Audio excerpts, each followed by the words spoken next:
Ready? Robots are great. Programmed. GoBots. Well, they weren't so great. They were Transformers knockoffs. But admittedly, I still had their toys. But they had that cool scooter. Remember the scooter? Not so much. All I remember was Psykill. And I used to have a cake topper where you press it and he starts flailing everywhere with string. Drop your thing there. I remember the scooter was the best. Hello and welcome to Rhythm and Pixels. We're a video game music podcast. My name is Rob Nichols. And I'm running on tangents. And I'm the scooter from GoBots. And every week we listen to great video game music from all consoles and all generations. We pick a topic, we find some tracks, we talk about it, and we talk about everything else, honestly. Yeah, but this week, or this month, or this... How long Until we get bored of it or the season ends. Until you tell us to stop. This is the summer of 16-bit. And truly 16-bit this summer. It's already getting challenging, but I'm rolling with it. Baby. I did give you a challenge. You said to yourself, you said to me, I mean, probably to yourself too, that this is going to be hard. If we just do total retro, you're going to have to dig a little deeper. That's right. And which makes sense because you play a lot of games. You do a lot of games for review copies and stuff like that. You're playing a lot of new stuff. And it's amazing too because like it came to mind today while looking at a Facebook photo is just that memory does get crazy on you. And the more you engage and the more you do, the more old stuff starts to overwrite. And when I say overwrite, I mean not so much the stuff that was impressionable to you. I mean just the random song you might have heard in some game in the 16-bit era that didn't leave an impression on you. You're like, I need to remember that now for the episode. Before I forgot, I wanted to give thank yous and shout outs to two people.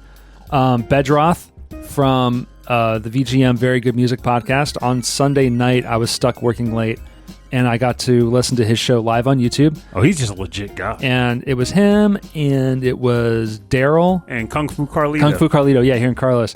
And it was really nice, so I really appreciate that. That got me through. But the first thing I listened to that night was the newest KVGM episode from Hammock. Super chill. And it started with a really chill, jazzy remix of Lonely Rolling Star. Mm-hmm. And it was exactly what I needed. So thank you both, Hammock and Bedroth. If you're listening to this, thank you so much. I can say also... I'm still dealing with fallout from that, but...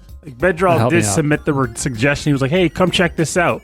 I did have stuff I had to do that night, so I didn't jump in. Mm-hmm. But I appreciated the offer because I totally would have liked it going on there. Yeah, I'm bad at like catching stuff live. Like that's why I'm never going to be like a big Twitch follower because I'm always like, it's like live TV. Oh, live TV's on. I'm not gonna. And my guess is I'm always trying to fill the time slots. Like I feel like when I was a kid, I would always complain about how bored I was, and as an adult, there's never time to be bored. No, yeah, and also I'm too interested. I got too many things I'm interested in to be bored, honestly. I'm not even sure if that applies to me, but I'll roll with it because... Yeah, you're interested in exercise. I know you want to cook more, and you're doing reviews and podcasts, and you're trying to see friends in Chicago. Like, you got things to do. And I'm selling Garbage Pail Kids. Yeah, and now you're selling your childhood. Yeah, I am selling my childhood. So tell us about this. This was worth it. Tell us about the Garbage Pail Kid experience. I wish I could tell you more about it because... on the internet. I'm trying to get more unopened packs from Series 1 to 15 because apparently now they sell for $20 a pack. Oh. I don't want to sell them. I just want to get one of each series to say I have unopened wax packs because it feels different than current packaging does. But... because it's all foil now, right? Yeah, now they're all foil packs, but back then they were actually made of wax and it feels better. So... I had a lot of cars, and I'm never going to sell my originals because that's my true childhood. Screw that. That can be worth millions of bucks, and I'm not selling them. I need them in my life. But I smoke them. But I roll did. Them up. No, I will never. I'll get buried with my Garbage Get Pail that nostalgia hit. But these two Please come knocking on your door. Boxes. See your Garbage Pail Kids. Yeah, I will fight for them. Like there was one box. I might have mentioned the description of it last week, but there's a specific series that became popular again because Michael Jordan became popular. Right, yeah. And I had an auction for one last week, and it didn't take. Like it sold, but then the person who had inflated the auction then bailed and then tried to frame another person from the community as being like a bad bidder. Yeah. But I ended up putting it back up for auction, and the guy who came in second place won the new auction. And did he want it? He did want them, and he paid up almost immediately. And then, while discussing stuff with him, he asked about if I had any other boxes, which, by the way, I really wish I had more 30th anniversary, because, again, those are worth like $500-$600 a box. Yo. And I would have flipped all of them to that one guy, because, kid you not, He must have money because he doesn't even open them. He collects the boxes, seal, and just puts them on a shelf. Wow. And he told me, I don't know how true it was, but he's like, I got hundreds of these things just in a room, on shelves, in boxes. Some people unopened. are straight up collectors of like you are a collector, but like. But he has the money to pay somebody $500+ bucks per box. You know, he may not have that money. I hope he does, because otherwise, yikes. But then he immediately followed up with, do you have any other boxes? Yeah. And I was like, I got these. And he's like, oh, American is apple pie in your face. Oh, I'll take that one off your hands, too. I'm like, let me go make sure I have the full set already. And I was like, I do. I was like, I will sell this to you because I have no need for it at all. It is. This guy is probably like, he's probably waiting for the right seller. Oh, he's going to totally sell those later. To be like, oh, no, from like to buy stuff. And then he's like, okay, now I'll pay the big bucks. Oh, he was very legit to me too, because I was checking the value of stuff, and then when I asked him about the value of the thing, the value he kicked back was the same value I came across. I was like, okay, he's on the level. So I was like, okay, I'll sell it to you for X amount of dollars. He's like, sure, go for it. And I had that money in my inbox within 2 hours. So I was like, okay, so I'm officially able to mail these cards off to this guy and get them out of my house. Well, congratulations. Thank you. Now I'm trying to think of more things to sell, because getting money coming in feels really nice as opposed to money going out. What are you going to do with it? I don't know. Maybe go towards my student loan debt, or invest it, or even just sit on it. I need to figure this out. You know, paying down debt's never a bad idea. Oh, it is freaking not. This guy's probably putting himself into debt buying the cards. I'm not. I can't.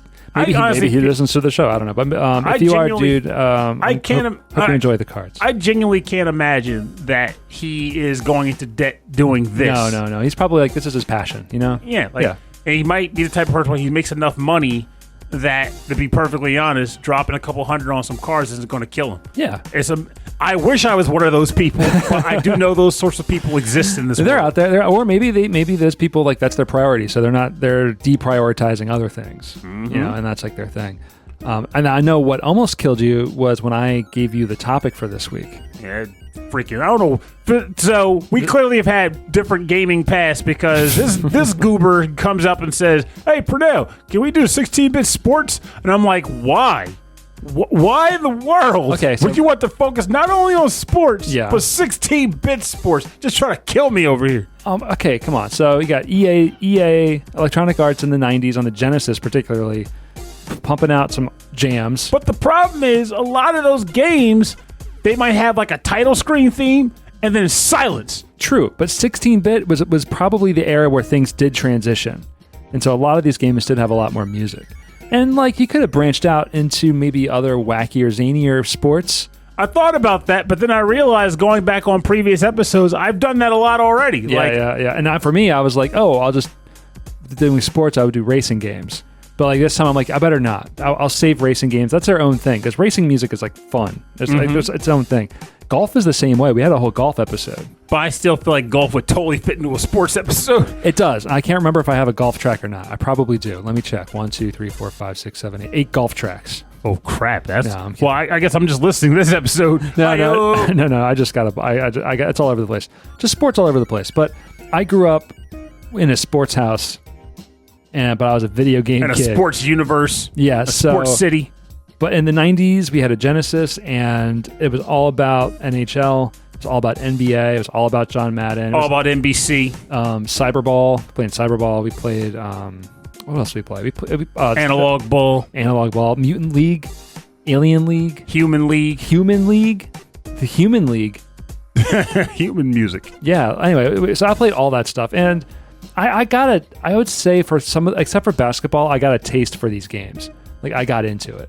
Whereas for me, all of those sports games were punishment for me. Like, I'd be at a friend's house playing games I want to play, and then some knucklehead will go, hey, let's play Bulls versus Blazers. And I'm like, no! And then they would switch cards, and I'm miserable for 2 hours. Even going back to before the 16-bit era, before the NES era, we had an Apple IIe, and we played Jordan versus Bird. That was on NES, so I probably was on an Apple IIe too. I think it was Magic Johnson versus Bird. No, it was Jordan versus Bird. If there was a Johnson versus Bird, I've never heard of it. Magic Johnson. I can't keep up doing. I wouldn't be surprised if there was a Magic Johnson basketball game. Yeah. But not Johnson versus Bird. Yeah, it was a rivalry. It was Magic Johnson, Larry Bird. Magic versus Bird. That was an actual game? No, it was definitely a rivalry, and so I'm pretty sure there was a an Apple IIe game. No, I'm not saying it wasn't a rivalry. I believe it. I'm just saying and I'm not even saying the game didn't exist. I'm just saying I don't remember it, yet I distinctly remember Jordan versus Bird as a video game. Yeah, Jordan versus Bird was definitely a video game. Magic versus Bird, we'll find it later. We'll fix it in post. Do it in post. We'll do it in post. But I'm pretty sure because I think the Jordan versus Bird was later. Like a sequel game, essentially? No, like I think Jordan was a thing later on. Oh, no, I mean like the whole name versus name as the title of the basketball game being a sequel to the previous game. Yeah, it might have been a sequel, but I'm saying the actual players. Okay. Like the actual player Jordan like kind of came... Larry Bird was definitely first. Yeah, Bird was first. Like they might have played in the same era, but I don't think Jordan got big I think until he's a later. coach now, actually. Jordan? No, Bird. Bird? I thought he was more of a... Well, he was like put out the roost at the sanctuary. Yeah, I saw him in the zoo. He was just kind of roosted. He was just hanging out, passing out tickets, saying, "Come see me," or greeting at Walmart. One or the other. So anyway, I played a lot of sports games, and I thought it would be fun. And a lot of sports games have some really good jams. So I thought I would put you through it. Yeah, and that you did. But that is to say, I didn't slouch either. Yeah, I came with some tracks that might not get recognized in the discussions. But they'll still make people go, that Purnell guy, he can find some music. All right. So here we go. So my first track is on the Looney side. Is this a Looney Tunes track? It is a Looney Tunes. Is this Space Jam? It could have been, because I got to tell you, this cover might just end up on the cover of our show, just as it is, because it's the best. Wow. It's Looney Tunes B-Ball, and it's straight up Bugs Bunny with like a backwards hat and a tank top, and he's dunking like Jordan, and like everyone's super 90s hip-hop like street. Wow. Like Tasmanian Devil and all that. But yeah, Looney Tunes B-Ball for the SNES, composed by Paul Webb, James Hebdon, Mark Ganus, and Kingsley Thurber, and Roy Wilkins. I don't know who exactly did this music, but this is Game 3 from Looney Tunes B-Ball.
Pay my telephone bill, they make you chill.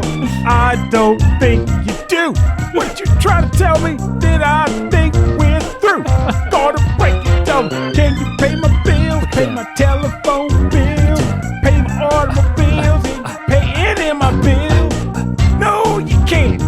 Get out of my house. Ain't got time for your junk. I got some basketball to bounce. Oh, Looney Tunes. Word to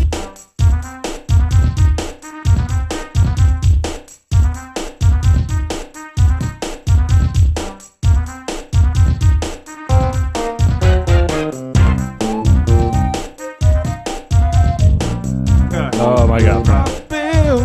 So glad I caught that.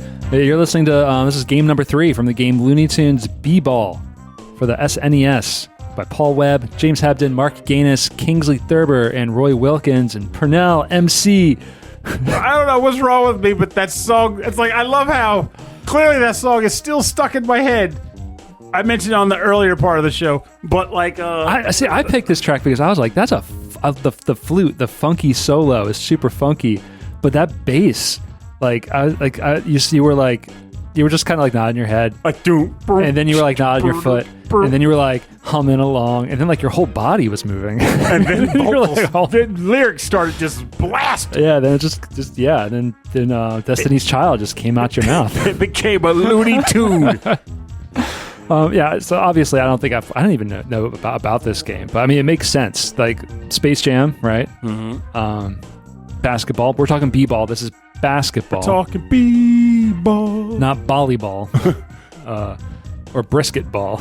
I would play the heck out of brisket ball because the end result is dinner. But like, yeah, like this is probably like a super fun, silly basketball game.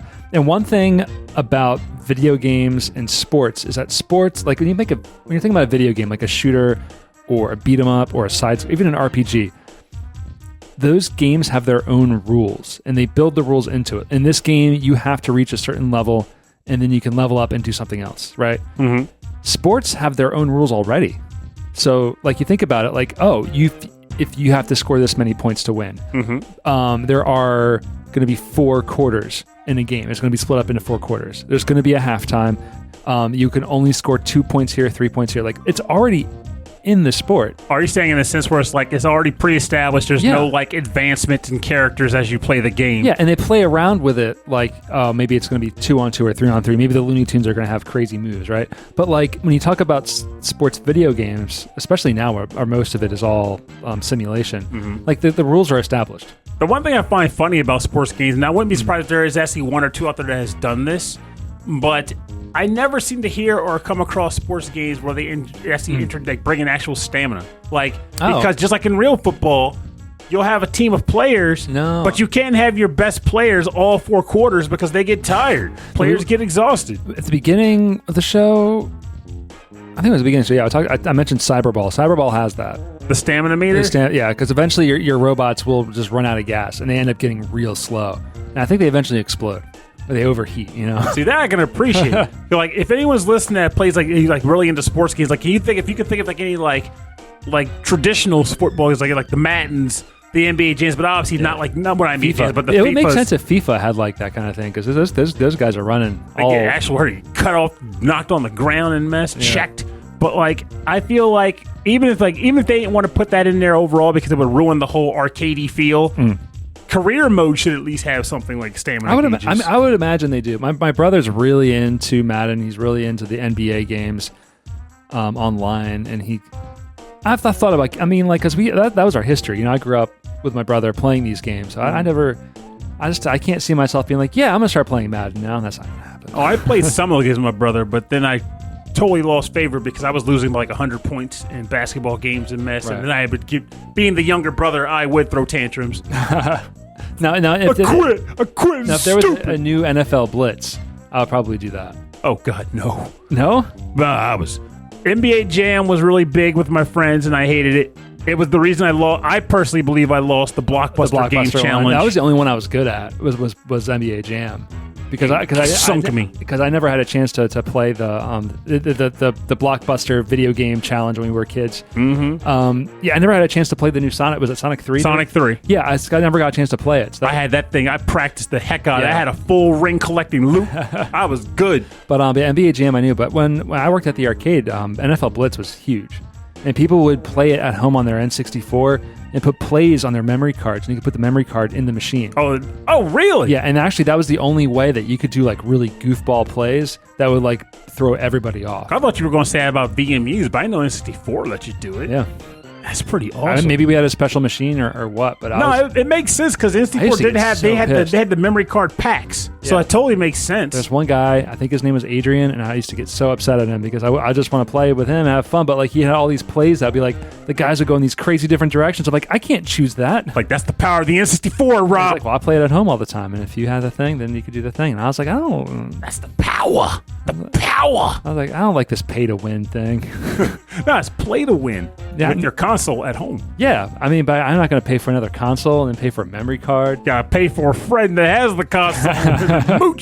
mooch. All right, man. What's your first track now? I'm gonna mooch off of your first track. The funny thing is, I had a track in mind, but now knowing that you picked this, I have to go with my next diss track because of the funniness and the composers. So My track comes from the Genesis game WWF Royal Rumble, and this is Crush's theme from that game. And the composers listed are Paul Webb, Dean Morrell, and Kingsley Thurber. Oh, hey! So we got some all-stars here coming on the show. 2 tracks in a row, unplanned. Well, semi-planned because I shuffled my order specifically for that reason. But still. No, probably the same company, though. I'll have to take a look at that.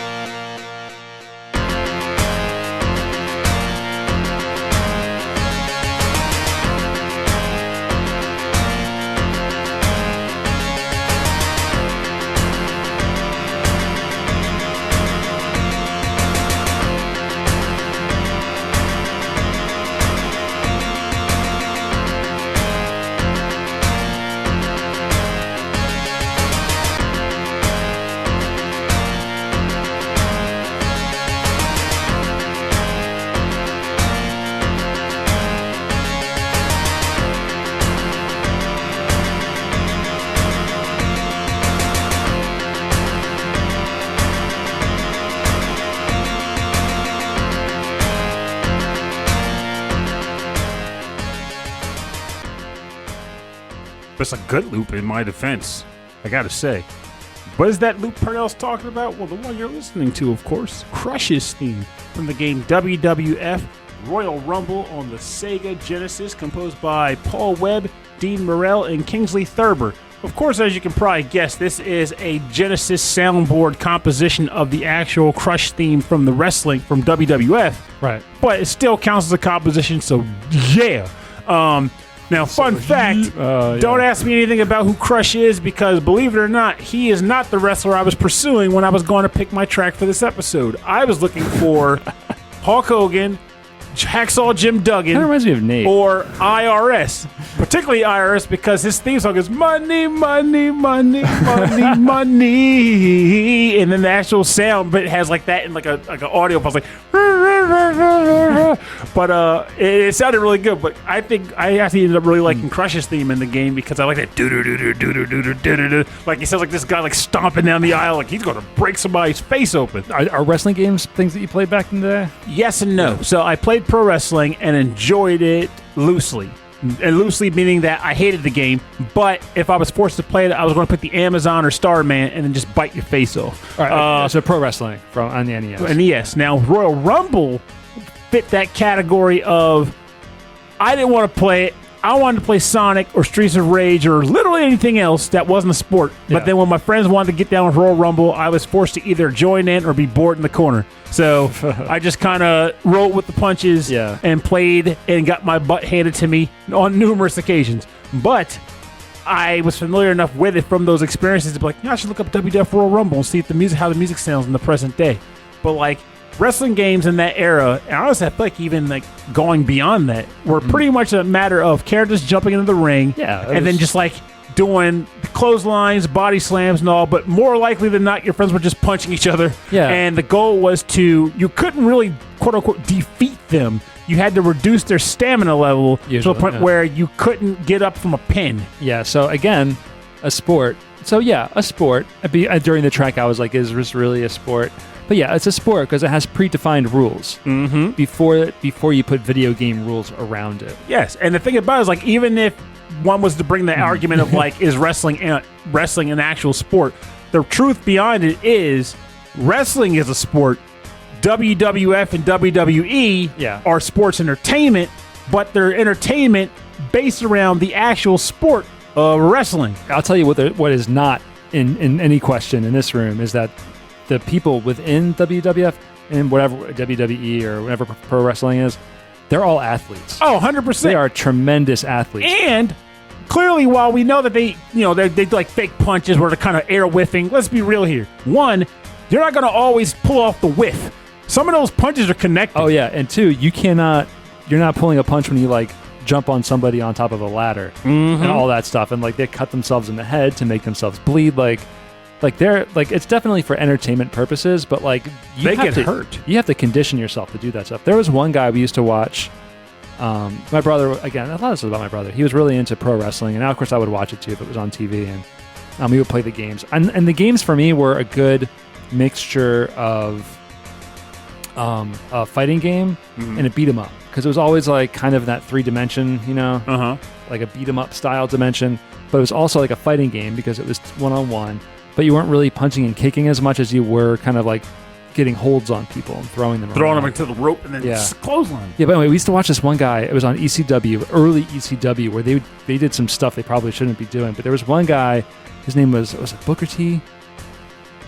I forget. If it was Booker T, holy cow, because that name I think is almost still used. Yeah, I think so. I forget. It was some guy. What he would do is he would jump up on the balcony and he would dive off the balcony on top of some guy, and he broke his leg every time. Ow! And so he would just like he would always come out, but like every 2 months, because he has to heal up just to ruin his leg again. He would just do it over and over. That guy is probably jump. not walking or maybe alive anymore, but yeah, I got really into was it WrestleMania on the NES, where you can pick between like the Ultimate Warrior, Macho Man, and you. Oh, you get custom characters? Generic white guy. It was just called you. It was just not even a character customized. It's just rando. You couldn't change the name of it. You couldn't do anything. Couldn't change any customize how he looked. It was just like generic white guy, and it just said you. And I was like, and he was like the Ryu of the game. He just did everything. I think it's interesting too, because like we had these episodes and we talk about our interests as kids a lot. Yeah. And I always say how much I disliked sports growing up and all, but pro wrestling was one of the odd exceptions to that, because I was the kid who followed like WWF, I followed Glow, I watched WrestleMania events and Royal Rumbles and all that, and it was like that scenario where it was like Santa Claus, where even as you start to come in and realize it's all entertainment and fake, you're still like, I don't want to believe, I don't want to realize it, I want to stay in the illusion, because there was something really cool about being a kid watching Hulk Hogan get punched in the face by the quote-unquote evil guy. Yeah. And then kids in the audience start cheering for him. He's like, Hulkamania! And he freaks out and he stands up. And he's like, just getting punched in the face and looking at him like, I'm powered up by children. You can't stop this thunder, baby. I used to watch like the best of clips and stuff. They used to show, it was almost always after Saturday morning cartoons, and they would show like the promos, and they would show like the best ofs and the finishing moves and all that stuff. But whenever I sat down and watched like a full episode or a full match with my brother or whoever, they were so slow. Like I felt like they could Mean Gene time to talk. Yeah, I know. They just took forever. Maybe I just wanted more. Okay, which is a good segue into our next sport. But before that, I gotta ask. Yeah. Did you watch the cartoon or eat the WWF Superstars bars? I did not. No. Anyone listening, if you can help us find WWF Superstars ice cream bars, help us out, because Rob's apparently never had one, and they were freaking delicious. Were they things you get from like the ice cream truck? Yeah. And they were just ice cream sandwiches that had, wrestlers printed on the side, and they were friggin' delicious. And everyone chose a favorite wrestler despite the fact that they all tasted the same. Yeah, I had a turtle bar. Oh, they were delicious too. And then I had the Ninja Turtles bar. They're very different. Okay, God. Turtles. I hope you meant chocolate turtle. All right, so speaking of slow sports, or what I perceive as slow, we're going into world-class baseball for the TurboGrafx 16. Because there are some sports games on the TurboGrafx 16. Did you pick? What theme are you picking? Oh, wow. Look at you. Look at you over there. What theme are you picking? Giving me the eye. That edit mode? Oh, okay. Well, we're safe. Yeah. Keep going. That's good, because I almost picked the main theme. Yeah, well, guess what? Spoilers, because Purnell's next track, when we eventually get to it, will be that. I'll have a double shot. All right, so this is edit mode from the game World Class Baseball for TurboGrafx 16. And I couldn't find a composer, had Unknown on it. Same here. Same for you? Okay, we weren't sure who that was. So let's get into it.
Bet you weren't expecting that little hotness from the little TurboGrafx that could.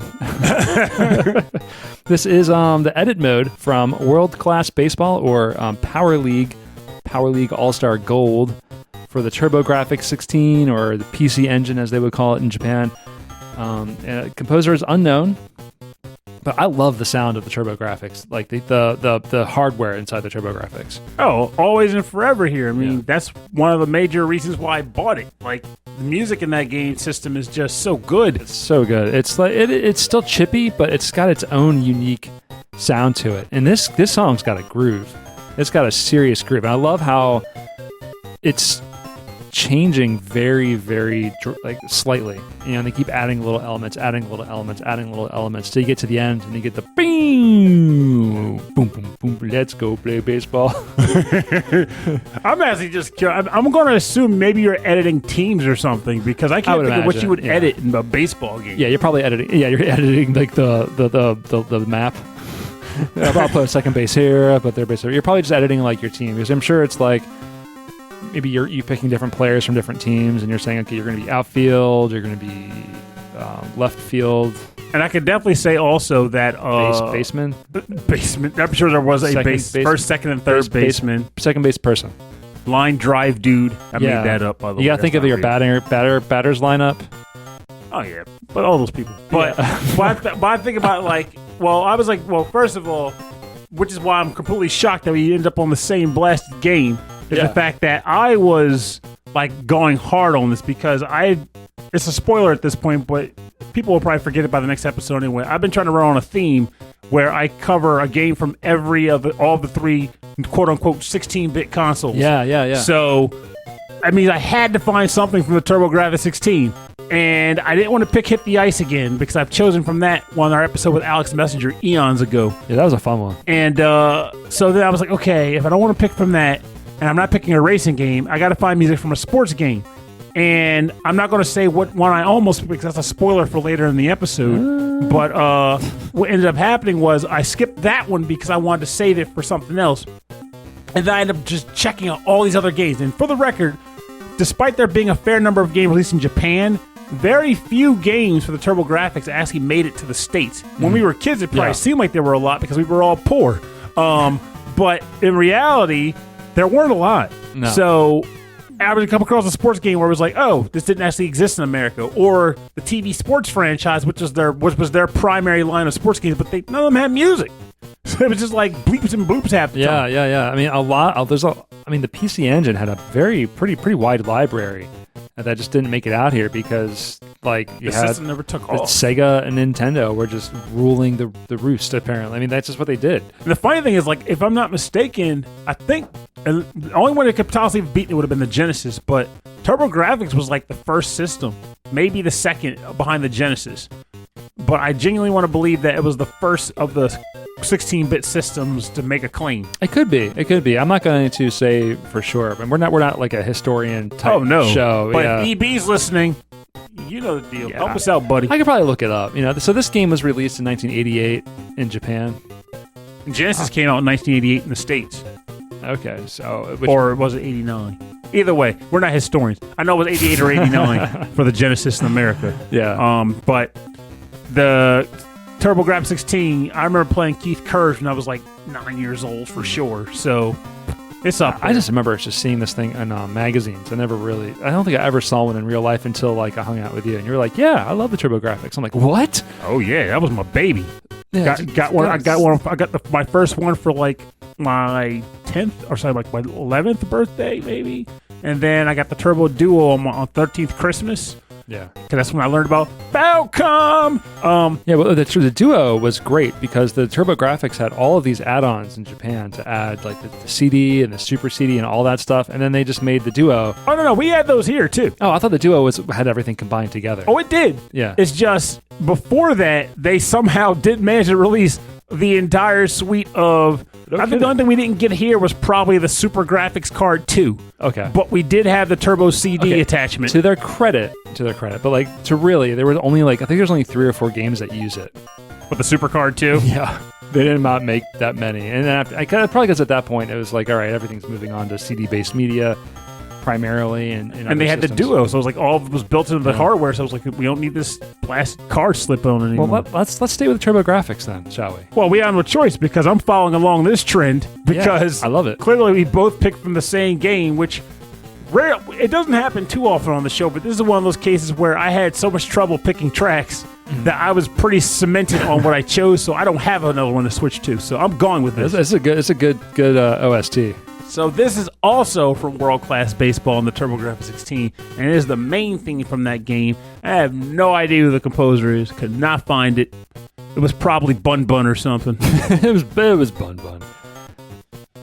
The classic TurboGrafx Hudson composer or BGM.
Welcome back.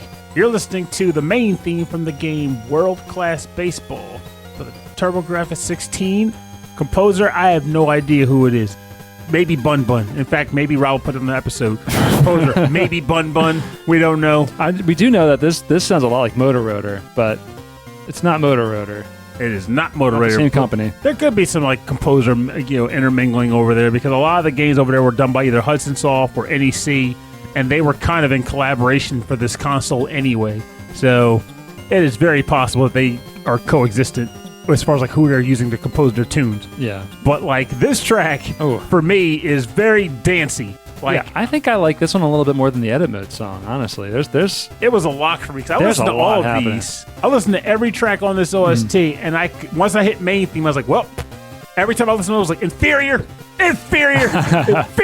So there's a track called Chance BGM, which I think is like you have a chance to put somebody out to switch sides. I don't know how baseball works. I was honestly, and this is me stretching, that was me thinking it could have been like some kind of like seventh inning mini game or something. Oh yeah, it could be. They would put stuff like that in games for people like you and me who didn't like sports. Or one other time it could exist, it would be like maybe the final run or your final out. Right. Yeah. So it's like you have a chance to keep going, so the music would get amped up, which is good because you only have one main song that plays during the gameplay. And I gotta say, I've always liked like these like random types of baseball games where they didn't have the licensing to get the real teams. Yeah. So you would have like the Ninjas versus the Dolphins. Yeah, and then you'd have like John Smith versus Hirokazu Tanaka. Hip Tanaka in baseball, it happened. But they would pick like generic names and just stick them in there. Or like I played a baseball game. I think it was like Bases Loaded on the Game Boy. It was either Bases Loaded or something else. Thing is, I think Bases Loaded use actual players because I used to refer to a guy on the Toronto Blue Jays like Old Rudd, No, but it turned out he was an actual baseball player. So it wasn't that then because they were all like first initial and then 3 or 4 letter last names. Oni. And it was like J. Oko or something like that. And it was just really funny to me. They came up with all these fake names that were just really, really short. And I think it's because you can use katakana to represent more syllables of a person's name. Oh, that would make sense. So in America, when they have to translate, it's like we only have 3 character spaces. Yeah, it's like, okay, so 4 characters fits on the screen. That's how it works. And then like you go to translate it into English, and suddenly you need 8 characters, and you can't fit it on the screen. So we'll make it John. John J. Obo. Yeah. And B. Lodo. Oh man, I'm so glad we got TurboGrafx on here twice. The same game twice. So, but it's a fantastic OST, so it's worth it. Yeah. So all right. So where am I going? I'm going Genesis next. We're gonna do soccer. We're gonna do football, Pernell. Oh, we're going down to American football. Yeah. No, not American football. This is soccer. Oh, actual soccer. Yeah, actual football. Now you're confusing me. I'm trying to be courteous to our buddy Bridgewater, and you just... Well, I always thought this was funny, and I remember reading about this one time, and I promptly forgot why we call it soccer. But anyway, so this is European League Soccer. Because of our socks. Also known as World Trophy Soccer. Yeah, because of their socks. Right, because they all wear socks. You have to wear socks playing soccer. Exactly. Otherwise, it can be really painful. It's not soccer. It's just soccer. Yeah, suck a sock. Sock it to me with my socks, and it just flows better. Well, that's what I was saying to Matt Furniss, who's the composer. I said, sock it to me. So it's interesting, right? So he's English, and this is European League, but they don't call it football. They still call it soccer. Hey. And the game's called, I don't know. My hand's up in the air. I don't get it. Someone smarter than me, let me know. What is the deal with soccer? What is the deal? I know it's a game. This is Club Mediterrania. So he has like different like themes for the different regions of the world, and this is his Mediterranean theme from European League Soccer for the Sega Mega Drive, composed by Matt Furniss.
You're going to play at the end of the episode. No, yeah, we're listening to that later. This is Club Mediterrania from European League Soccer, also known as World Trophy Soccer. And in Japan, this is J-League Champion Soccer. And in the Mediterranean, it is just soccer. And this is for the Genesis Mega Drive, composed by Matt Furniss. Ooh, this is some funky, sweet Matt Furniss. I love that little solo. I feel like I might be misattributing it because it's the easiest answer to say it sounds like something out of Streets of Rage, but it's got a little bit of that bass, the doom doom doom doom, a little Streets of Ragey. I feel like later in the episode might just hit me like, no, that's what it sounds like, but it's just clicking that it sounds like a game I've played on the Genesis. It does sound familiar. That lead sound, the lead keyboard sound, is really, really crisp. Like I feel like there's a lot of texture to it. There's a lot of expressiveness to it.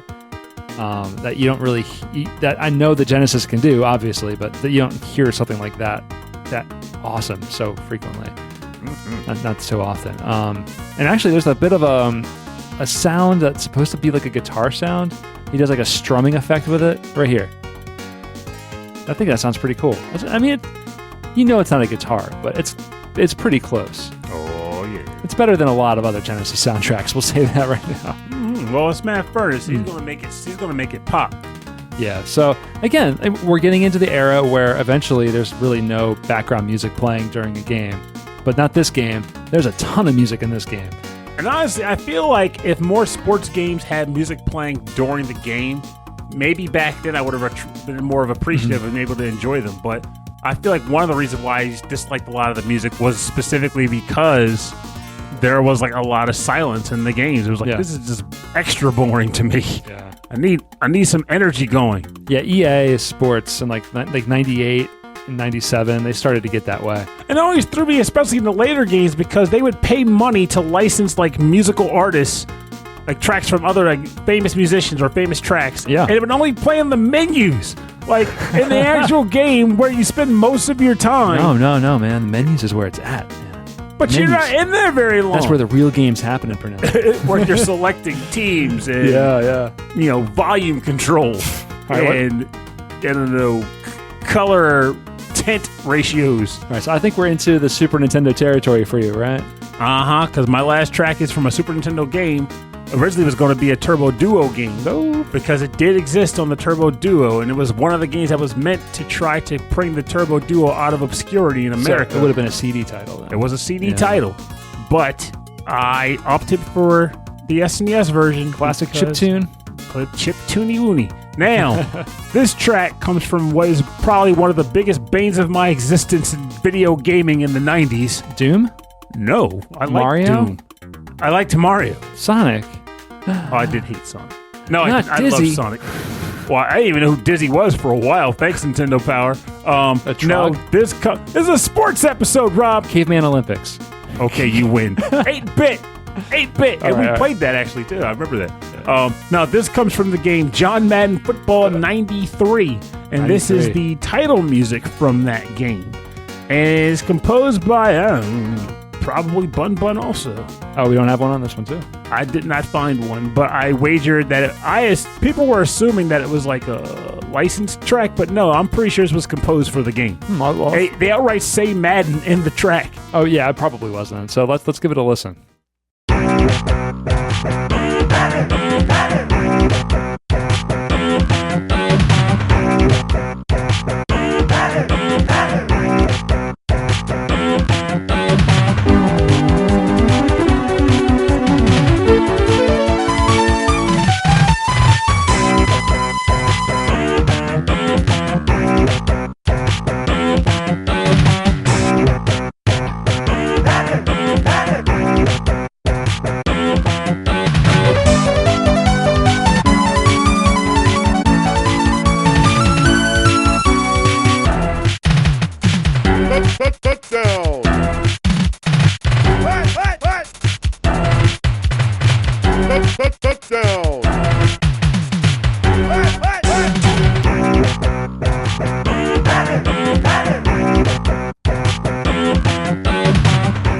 Welcome back. You're listening to the title music theme from John Madden Football 93 from the Super Nintendo. And I guess we looked up Park Place Productions or something like that? Yeah, so some production company. We don't have any names, but that's the closest I could find. Rob Hubbard. Oh yeah, that was the composer. The developer was Park Place Productions. This is Rob Hubbard, man. Yeah. There you go. Electronic Arts, 1991. Rob Hubbard, son. All right. And I love the fact that the whole time this is playing, I'm like, we should just remix the Rhythm and Pixels theme and be like, Rhythm, Pixels, dude. Arpeggio, dude. Crunch, crunchy. Oh, we can do this. There we go. Rhythms. Rhythm, Pixels. Rhythm, Pixels.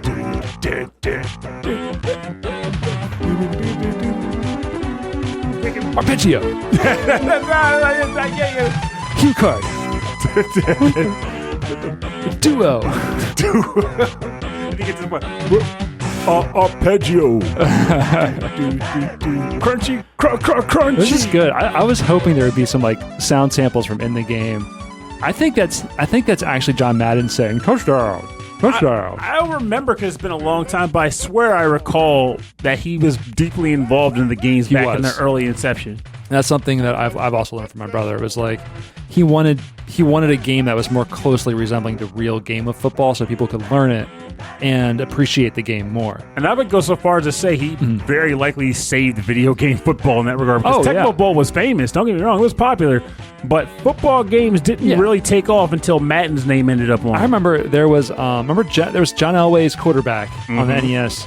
And there was an arcade version of that at the Spaceport when we were kids, the Conquer Mall. And the joysticks were these. It was 4 players. It might have been 4. It might have been 8 players. It was a huge screen. I was little, so it might not have been that big. But I remember the joysticks were these tiny little nubs that you played with. It was super weird. And a part of me wants to say there was another football game on the Genesis that was big before John Madden. But the name is eluding me right now. I might have to look it up in a few, but... I'm gonna. Maybe it was Joe Montana. There it was. Oh, Joe Montana football. Yeah. All right, I'm gonna turn this track down because I keep thinking I'm hearing somebody in the house. Yeah, I did hear like something like drop or something. Yeah. Okay, so that's probably just something just dropped then. All right, I'm gonna turn the track down. Yo, Mike here. No, it was just freaking me out because we're wearing headphones, and I'm like, "What's happening behind me?" Is someone playing football in the house? It's like it's not loud; it's quiet and in the background. It's just freaky. I was vacuuming the bedroom earlier, and Christy just walks up behind me, like, "Hey, what do you want for dinner?" She's like, and she just comes up behind me and taps me on my shoulder, and I startled so bad. Jumped out of your boots. I just jumped up. I scared her. I was like, "What?" Okay. So anyway, we're going into the bonus round, right? Bonus round. Bonus round. Oh, is he going for the extra bonus round? Pick tracks. Very good. It's good. It's all the way. Yeah. You got it. How many other terrible football buzzwords can we come up with I don't know, in the next man. 5 minutes? It's downtown. That's basketball. Yeah, well, it's good. Jeez. That probably goes for every sport. Anyway, our bonus round is where we play covers and remixes and arrangements based on our theme. And this theme is, this episode is no different from all of our others. It's what we're going to do. It's what we're going to do. This is what sets us apart from all the other shows out there. All the other animals except the weasels. Is that we have a very specific format. And that format is whatever we do that No, with. that's what we do. All right, so I went out and I found a guy. Was he in the back alley? I called him up and I said, "Hey, guy." Did you offer him some pixels? Hey, I got these sprites here. So, hey, man, I'll give you the Sega Genesis. No, this is the theme to NBA Jam covered by, I don't have the artist's name, but he works and probably runs the production company, Mookey Media. Mookey Media. And I believe it's in Vancouver. And they do mainly like wedding production, like wedding videos. And they also do like backing tracks for commercials and stuff like that. But to show off his studio, this guy does covers of video game music and puts them on his YouTube page. And they're awesome. They're really fun. So this is the NBA Jam theme by Mookey Media. Mookey. Welcome to NBA Jam!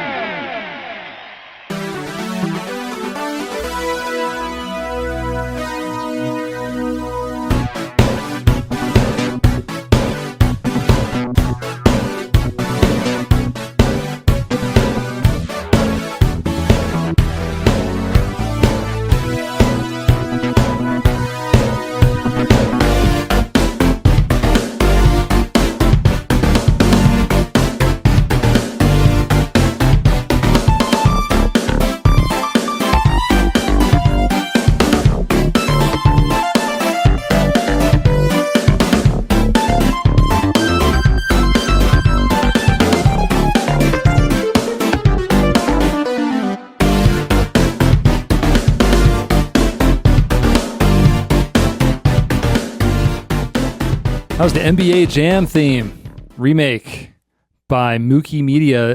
The artist is Darryl Mookey Wade. There it Darryl is. Wade. That's where the name comes from. Yeah. And so I will have links to the website and his YouTube page. So check it out. He's clearly just having an awesome time just making the solo. It's just short, just having fun. And I love it. And it sounds great too. And it's got like a classic like keyboard sound too. You know, it sounds like it's from the era. I'm wondering if he just was like, "Oh, I got a new keyboard. Oh, this sounds like a video game." Let me just throw it out there. It's interesting that the YouTube site, like all of his videos have like 30, 40 views, and this one's got like 5,000, 6,000 on it. It was probably featured in something which led to it. I think so. But it's very good. It's very, very good. I just envy people that have the musical chops to be able to just like, I hear this song. I hear that. Just turn around and then just like start just like playing a keyboard with a random track or whatever. Like when Tom Salto was on, he was just like, check this out. I know. I had to like do some crazy editing to catch the keyboard on it again. But yeah, these guys, that's what they do. Like this is their music is their life. And so they just play every day and it just comes just nature to them, second nature to them. Music is part of my life and I listen to it. Yeah, I love listening to it too. Yeah. All right. So this is your track now. So spoiler alert. Or shocker, I guess. We both picked something from NBA Jam because somehow we were very much in sync when it comes to 16-bit sports. This is the main theme and the player select theme from NBA Jam, done a la acapella. What? Done by... We were just talking about acapella. That's right. Beep bop beep bop doop bop by Mr. Dooves. Mr. Dooves. All right. Welcome to NBA Jam.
Yeah, you got that baritone voice, man. I could probably do some it. acapella like that, but it would take me some practice because I've never attempted to do it in a way that people could actually consume and not die from the inside out. I would say listeners to our show probably have heard you sing enough times. Touche. Yeah. But the question is, how many of them have not begun to die from the inside out? Yeah, how many are still listeners? Dun, dun, dun, dun, dun, dun. This was the main theme and player select theme, Vala acapella from the game NBA Jam, done by Mr. Dooves, which he actually has a lot of stuff on Spotify and also on YouTube and probably other listening applications as well, where he does Saturday morning cartoons, he does a variety of video games. He just acapellas everything. Oh, wow. And it's honestly legitimately good stuff. Like, I spent a good chunk of time listening to him this week. He's got a problem, and his problem is acapella. The only cure is also more acapella. So for It's more a treacherous loop. it's a vicious cycle of beatboxing. So for more information on the bonus round part of our show, go to rhythmandpixels.com. We'll have links to their Bandcamps and SoundClouds and bios and everywhere where you can get the music, buy the music, and support these amazing artists. And I'm also very amazed that I somehow took Vicious Cycle and my brain said Treacherous Loop. Oh, yeah. The big gun. What's she gonna? Yeah. What's she gonna do? The big gun. What's she gonna? Yeah. What's she gonna do? The big gun. Where's she gonna? Yeah. Where's she gonna go? The big gun. Where's she gonna? Where's she gonna go? Alice mom using You love this song, man. It's really good. Alice's money and her purse was dry, so Alice taking grip lessons from a guy named Ted, and she's skipping out of bed camp. Adventure instead. So get ready for adventure and see how they pull off. The big gun. Give me my money. Yeah. Give me my bank. The big gun. Give me my money. Yeah. Give me my bank.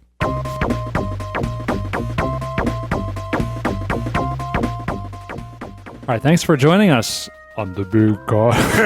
Rhythm and Pixels. Yeah, thanks for joining us on Rhythm and Pixels. This is episode 28-6, our continuation of the summer of 16-bit in sports territory. But we had to listen to a little bit of Purnell's new favorite song in the That's world. right. It's so it was originally it came up after E3. Apparently, there's a game studio that is putting out a I guess like a 90s retro themed adventure game called The Big Con, involving a teenage girl learning to pick pockets and become a con artist to help save her mother's video store from other con artists. But the big pull that got people interested in the game, which already actually looks pretty good, is the fact that they got classic music group Rockapella to compose the theme song.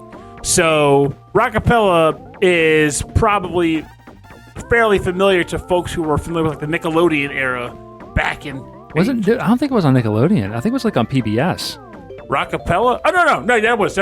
Thank you for catching me. No, so the guys who did Carmen Sandiego's Where in the theme, world which is the game show? Where in the world is Carmen Sandiego? which was public access. Yeah, I was on PBS. Yeah, and it was kids answering like geography questions and stuff. But Rockapella, there was an a cappella group who did the theme song that was crazy catchy.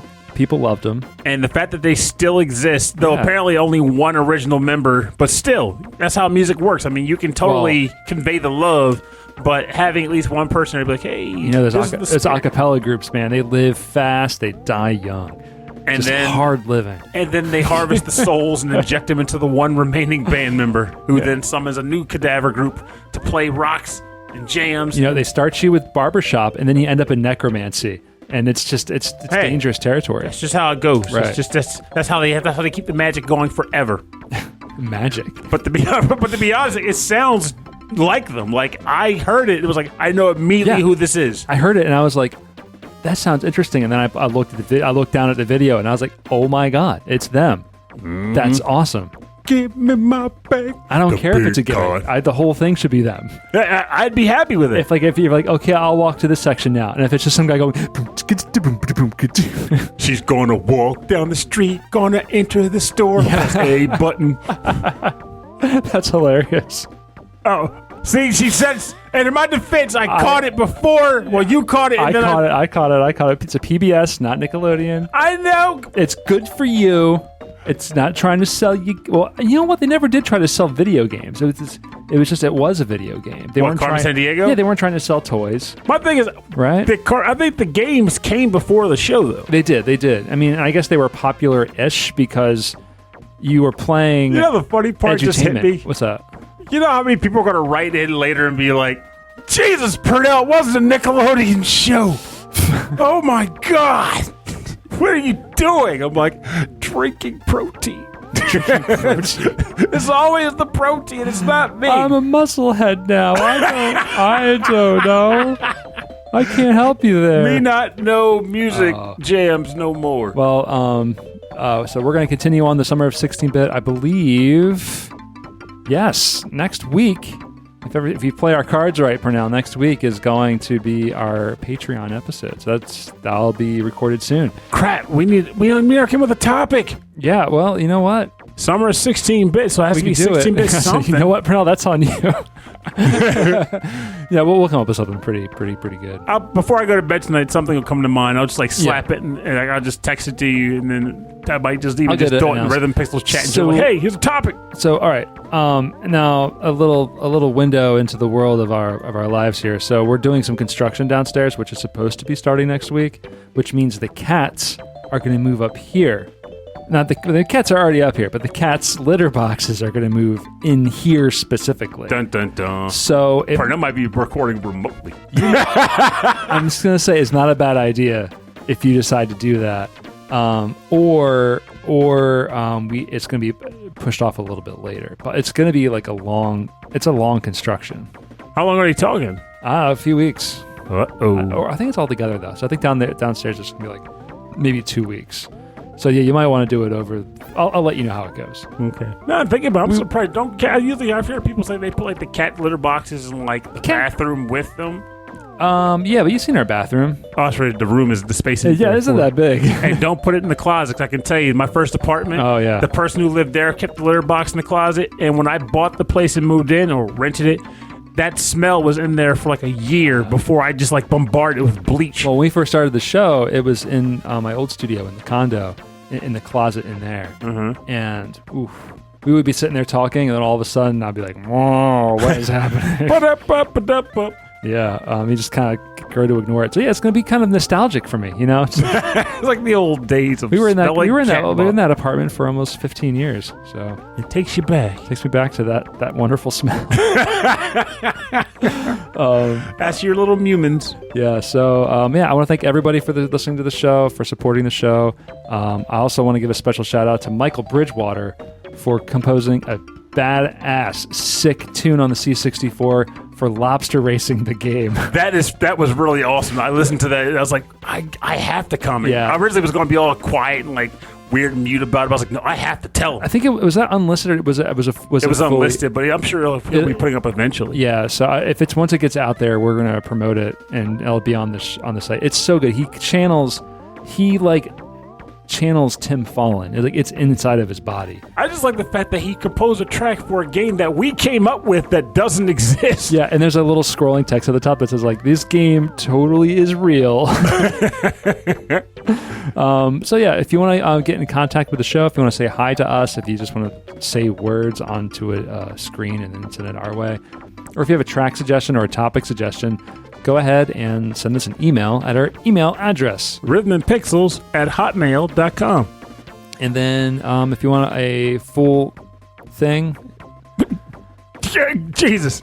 You want a full track listing of the show? yeah, or a full track listing of our show, Or and- links to our links to our actual like cover and remix artists. yeah, all the artists, all the links there, and links to all the other stuff that we're doing, and access to all of our episodes.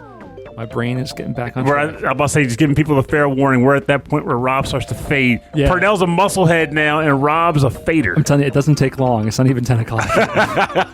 But to be fair, I've been working like double shifts. It's crazy. Yeah, so you can go to our website to learn about that, not about my job. You know, The website is rhythmandpixels.com. I'm just a boring IT guy. Don't worry about it. It's great. Yeah, so do that. We should do a whole episode where Rob is falling asleep. That would be perfect. We'll do like a super cut at the end of all of our episodes. This is I feel bad. This is where we like to thank our Patreon members and all the people who did stuff nice for Drink us. some jolt Oh man, I don't do caffeine no more. just for this segment. Just for this segment. 5-second energy.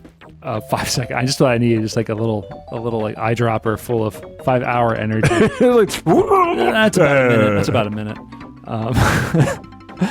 Yeah, so you check us out on Instagram and Facebook and Twitter. We're Rhythm and Pixels. You can type all one word is usually how you can find us. I miss the days when we were on Stitcher because it's called Stitcher. We're still on Stitcher. Oh, cool. Yeah, we're everywhere. You can find us on Spotify, Apple Podcasts, all those places. Ragamuffin. Yeah, Ragamuffin Podcast. Apparently it's a website. Purnell's starting. How's it going over there, by the way? Oh no, man! Right now I'm still stuck on the scat portion. You know. Yeah.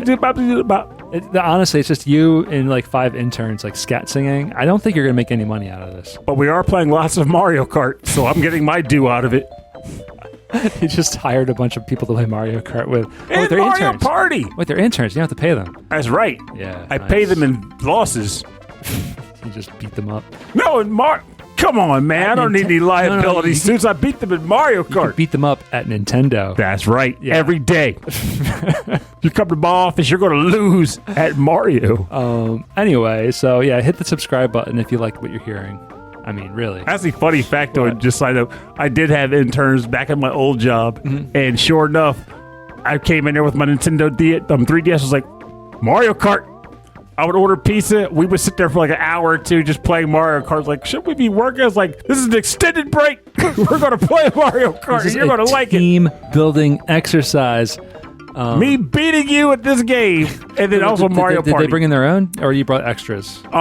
Here's the beauty of it: 3DS single cart link up. Oh yeah. So they had their own device, but then you would link it up to them. Nice. Mario Party, Mario Kart. We I'm played so all glad they this. still did that with the 3DS, man. The single cart link up. Anyway, if you want to support the show, now, another thing I want to mention is our radio stream. Go to youtube.com/rhythmandpixels. We have a 24/7 8-bit and 16-bit classics and deep cuts radio station. It plays all the time except for when a tree fell on the power line this week, and it was off for a couple hours. But then it came right back because it's a trooper. because I ain't stopping. And it's also a laptop with a battery on it, so it's all good. But yeah, so check that out. It's just like you'll turn it on. You are always going to hear something new on the website. Beep bop beep There. borp. And if you want to support the show, just tell people about it. And you can share it on your Facebook page, or you can just tell friends. But do not drop a tree on them. Tell your hairdresser. Don't drop a tree on them. Why would we drop a tree on them? I don't know. Some people get aggressive when they want to share information. By the way, listen to the podcast. Tell you what, carve our names into a tree. Then tip it over. But at midnight in the woods, and then turn 3 times, and then look at the tree and say, "Rhythm and pixels, rhythm and pixels, rhythm and pixels." Wouldn't that just summon Slender Man with a Rhythm and Pixel shirt? No, man, it summons you in like a zoot suit, and you go, "It's showtime." That's how be pretty awesome. Yeah. But not the wrong iron. That's Purnell's time. That's that's Purnell's tab. You can also support us by going to patreon.com, which is much less spooky, but more sexy. That is true. Yeah. Go to patreon.com. Wait a minute. I'm wearing a zoot suit. Yeah, we're in a fancy suit. Yeah, that's not sexy. I was I'm trying wearing to a think suit. what Beetlejuice. He wears like a pinstripe, right? He dresses weird, but Purnell's wearing a suit that's awesome. Yeah, and he'll be doing his best Michael Keaton impression. Yeah. Actually, I liked the cartoon version of It was Beetlejuice. better. Yeah, I liked how zany he was. He was less evil. And they had a bunch of wacky Netherworld characters like Jacques and the weird cowboy that's hairball. right. I want to watch that again. I totally want to watch that again. Anyway, patreon.com is where you can go support us there. You get access to a weekly prequel episode of me and Purnell talking more about real stuff. Usually, this week we just watched YouTube videos. We got a little goofy. We talk about rap music and stuff. Yeah. Yeah, so that's good. So you can check that out there, and you also get access to a monthly episode, monthly live streamed episode where me and Purnell record live on an episode. Not dead, live. It's a lot of fun. The episode gets released normally, but this way you get to be part of the show.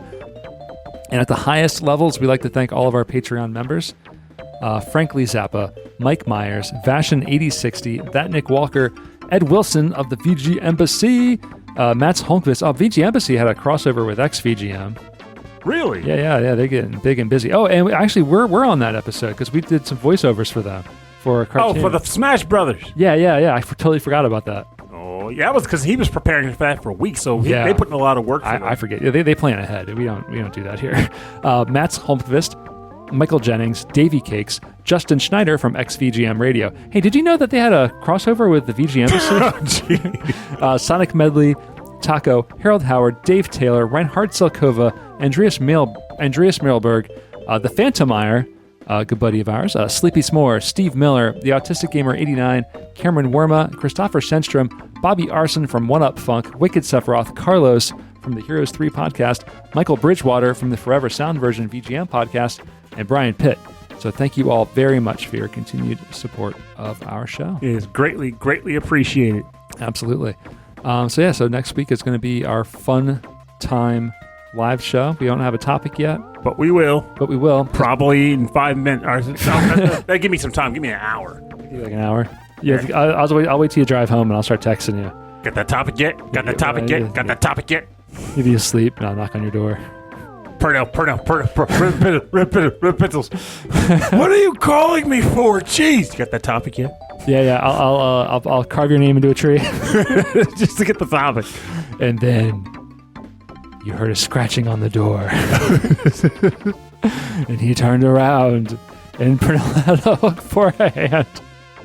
But there was no hand. Was the topic ready yet? Yeah, the topic. All right, thanks everyone for listening to our show. We'll see you next week with a fun live episode. We're going to have some fun stuff planned. I'm going to do... Rob loves the word fun. I like fun, man. We're going to do a fun quiz. Fun. Have some fun music. I think that's the topic. Fun music. Fun do. Fun dip. God, I miss fun dip. Candy games. Bubblegum and taffy. Yeah, let's do it. All right, we'll see you next week. I'm Rob Nichols. And I'm Pernell. Have a good night. And remember, well, I don't know why I came to this topic, but I guess I kind of did because that's just how things roll with me. Oh, from the pre-show, that's why. People like to stress about what is masculine and what is feminine. And obviously, everyone has their own personal preferences for what those things are. And a person is free to live their life adhering to those if they so choose to, because that's part of your character, living your life to your standards. With that said, however, any standards established are standards that are societal, but not set in stone societal. You're not required to do those things. If you want to drink a drink that has, I don't know, daffodils and blueberries in it, you're no less masculine than the guy who only drinks beer that comes from an IPA and is fermented in like a freaking cavern underneath the sea. Doesn't friggin' matter.